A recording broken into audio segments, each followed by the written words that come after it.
Captain Markham is sending this report in to dispatcher Jim Lyons at Honolulu. That's Captain Markham of Pan American. That is correct.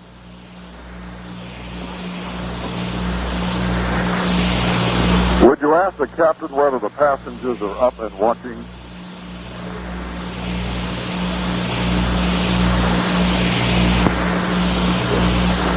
Captain Markham reports that the trail, the burnout, is about 5 miles in width. It's incandescent, and it extends about 500 miles way up into space. Or at least this is the length as far as the horizon can see. And I do believe that he is the first one who has ever spotted this kind of a return from space of any spacecraft.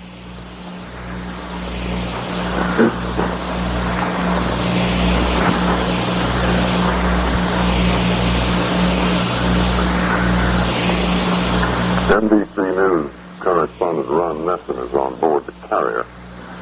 Yorktown has a report for us. Ron?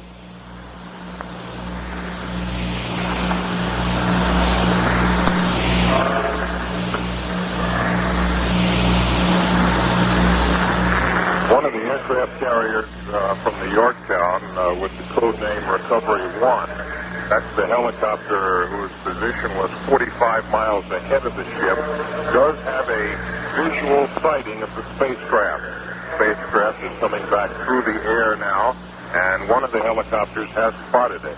Also, the radar aboard the Yorktown has picked up the signal and knows where the spacecraft is. We don't know yet how far ahead of the ship or behind the ship, how close to the ship the spacecraft will fall, but at least it's in sight visually and on radar. The spacecraft has now come down through the atmosphere down to 185,000 feet, where the lift of the air has swung it up like a great roller coaster ride in the sky to about 205,000 feet. This cut down the heat somewhat, and also the G-forces, the deceleration forces on the astronauts. Now it's straight down, and soon the parachutes will be opening. Dallas Townsend is on the flight deck, and he can tell a couple of other things that are happening to the spacecraft. Well, here on the flight deck, we have word that Rescue 1, which had picked up a visual contact with the spacecraft, has now lost that visual contact. Rescue 1 is one of the long-range C-130s operating on a Bickham Air Force base in Honolulu. We now understand that they do have contact 62 miles away, and the Yorktown, as Ron Nesson reported a moment ago, has radar contact. So the latest is that the spacecraft is 62 miles away, still coming down through the atmosphere. At just about this moment, the two drogue chutes should be deploying in partly reefed condition. 8 seconds later, the reefing lines will be cut and the drogues will be fully open. At about 1 minute after that, the main chutes will be pulled out of the parachute bags by the pilot chute. And from then on, the speed of the spacecraft will slow down as it heads toward the surface of the Pacific, finally hitting the water at about 20 or 23 miles an hour. At the moment, the latest on the spacecraft, 62 miles away, and Rescue 1 appears to have regained visual contact. Now back to Ron Nesson. The aircraft carrier Yorktown is an old aircraft carrier. It's about 25 years old. It saw service in World War II, in Korea, in Vietnam, and again about a year ago off the coast of Korea when the Pueblo was captured.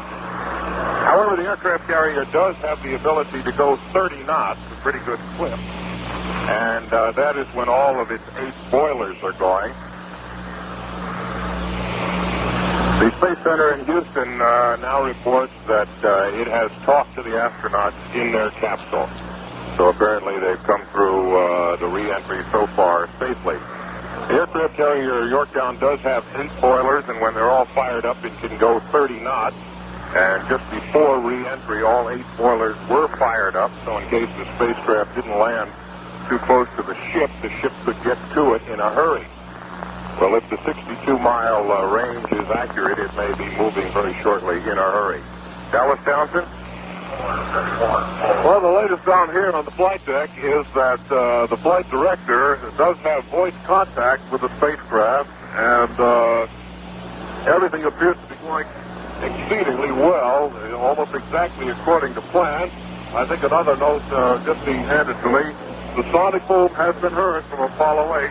That is the sonic boom that occurs as the spacecraft comes down through the atmosphere. At about this moment, the main chute should have deployed, first in partially reach condition, and after that, fully deployed, and the landing speed on all chutes should be about 17 miles an hour. There are 3 of them, and the command module could land safely on 2 of the 3 parachutes. We haven't had word yet that the main chutes have deployed, but that word should be coming any moment.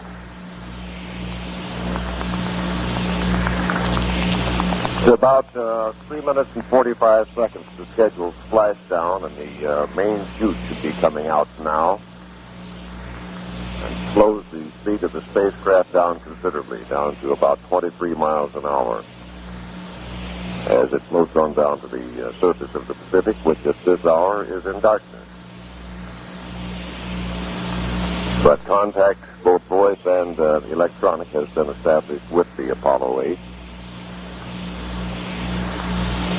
And we should be hearing momentarily from Houston. I think right now, Paul Haney has the word for us. That situation will be duplicated today.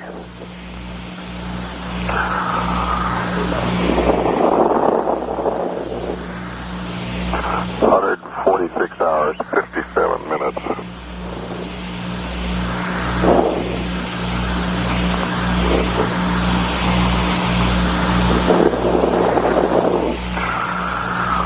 And according to our estimates, they should be hitting the water just about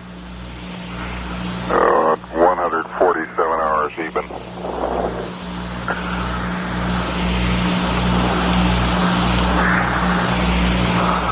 If and when we get some intelligible comm, we'll come back up on the line. This is Apollo Control Houston standing by. You can see the clock counting down to the predicted time of splashdown.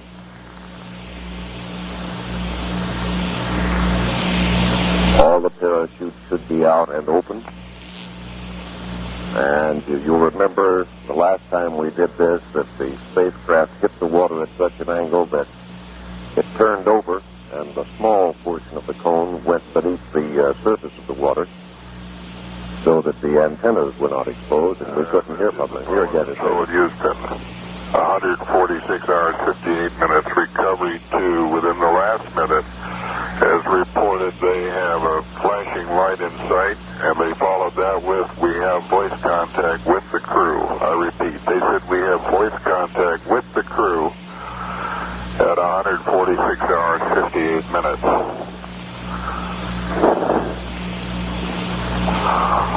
We're going to try to patch that conversation into our consoles here. Right now, we've not heard it. Recovery 2 is one of the helicopters that was stationed 45 miles downrange and 15 miles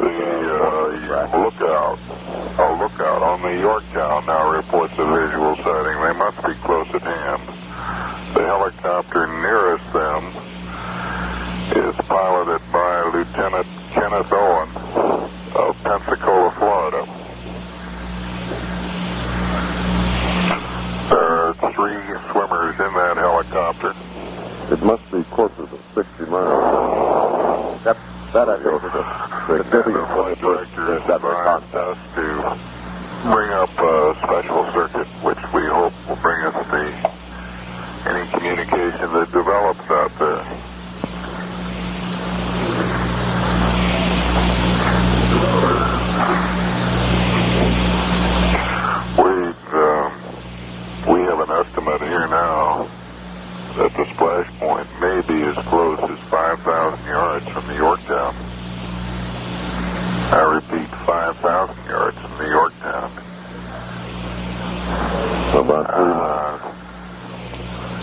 That's a very rough one. This is the picture from the Yorktown.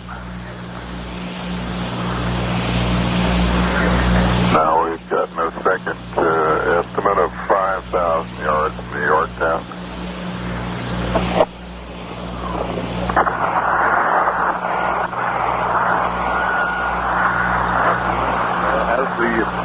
As the spacecraft was clearly visible coming down through the atmosphere, very slowly, should be on the surface right about now, about 5,000 yards to port and slightly astern of the aircraft carrier Yorktown. And there comes one of the helicopters. We can see its bright, blinking red light in the Pacific night sky heading over toward the sea. And any minute now, that helicopter will be dropping smoke bombs, smoke markers on the surface of the Pacific. And after that, the helicopter will hover overhead until the time comes to drop the swimmers. Now back to Ron Messer. The spaceship came down in the water. The spaceship came down in the water on the port or the left side of the aircraft carrier Yorktown, only 5,000 yards from the aircraft carrier. This spaceship, the Apollo 8, came back from farther away and came back at a higher speed than any other spaceship the Americans or the Russians have launched with men inside. And so that makes the accuracy even more amazing. The various parachutes that slowed the spacecraft finally slowed it to a speed of about 17 miles an hour when it hit the water, which is a pretty good jolt. But the three astronauts were strapped down in their chairs so they wouldn't be hurt by the buffeting of re-entry or by the jolt of hitting the water at about 17 miles an hour. Also, the legs of their couches were built with shock absorbers so that when the capsule did hit the water, the legs of the couches gave way somewhat and absorbed the shock. Well, now that they are back and safe and very close to the aircraft carrier, that's a warning klaxon that the number 3 elevator is being raised. This is the elevator that the astronauts will ride down on to the sick bay, which is over there, once they're aboard and have gone through a very brief welcoming ceremony. The general idea of the rescue, and it's still dark outside, the sun won't be up here for another 30 or 35 minutes, and the aircraft carrier officers don't like to have the white lights, either their own white lights or the television white lights turned on, because it interferes with the ability of helicopter and airplane pilots to see in the dark. So the lights on the deck have to be kept off during this period. But the general idea of the rescue is that one of the helicopters carrying 3 frogmen will approach the spacecraft, or is approaching the spacecraft right now, and we'll hook up a sea anchor, we'll hook the flotation collar around, and then we'll take the men out. And Dallas Townsend is up on the flight deck where he can see all this taking place better than I. Dallas?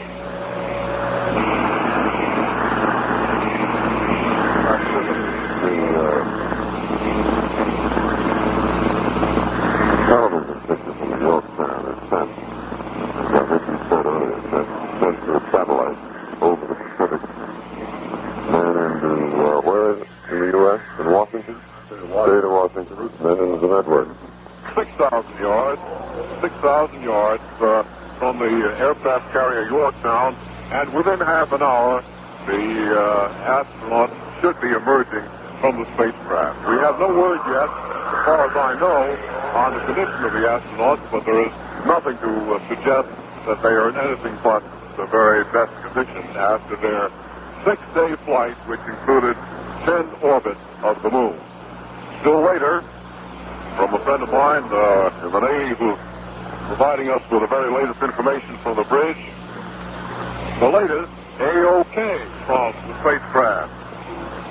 That famous expression, an expression made famous at Cape Kennedy a few years ago, AOK from the spacecraft, which means that the 3 astronauts, Frank Borman, James Lovell, and William Anders, are in good condition. Ron Dustin, can you hear me up there on the 07 level? Well, I'm not up on the 07 level, Dallas, but I can hear you.